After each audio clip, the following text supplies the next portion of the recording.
आपल्या जळगावची केळी अख्ख्या महाराष्ट्रात प्रसिद्ध आहे आणि ही आपल्यासाठी अभिमानाची गोष्ट आहे। पण ही केळी जळगावमध्ये आली कशी आणि यामागे काय इतिहास आहे आपण जाणून घेऊ। 6 जून 1674 रोजी शिवाजी महाराजांचा रायगडावर राज्याभिषेक झाला, पण या समारंभात प्रचंड पैसा खर्च झाला आणि त्याचीच भरपाई करण्यासाठी त्यांनी काही महत्त्वाच्या मोहिमा हाती घेतल्या। त्यात पहिलीच मोहीम होती खानदेशची। स्वराज्यासाठी ही मोहीम खूप महत्त्वाची ठरली। महाराज कितीही मोठ्या मोहिमेवर असले तरी त्यांचं लक्ष चौफेर असायचं। परदेशी भागात आपल्या रयतेच्या भविष्यासाठी कोणती गोष्ट उपयोगी पडेल ती ते टिपून घ्यायचे। यातच त्यांना कारवार भागात केळीचे कंद मिळाले। शिवकाळात केळीचा उपयोग लढाऊ योद्ध्यांसाठी खाद्य म्हणून केला जायचा।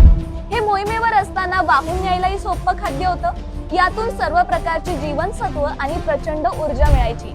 शिवाय खायलाही अतिशय सोपं असलेलं हे फळ प्रत्येक मावळा जवळ बाळगायचा। दक्षिण दिग्विजयामध्ये शिवरायांनी हे केळीचं कंद वेगवेगळ्या भागातील सरदारांकडे दिलं। यातच खानदेशातील शेंदुर्णी मधले काही सैनिक होते, त्यांनी आपल्या गावाकडे केळीची लागवड केली।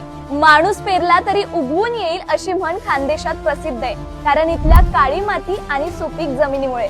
या भागात तापी, पूर्णा, गिरणा या नद्यांच्या खोऱ्यात केळी तरारून आली। तर अशा प्रकारे जळगावात केळीचं पदार्पण झालं आणि आज आपल्या खानदेशच्या केळीला जगभरात मागणी आहे।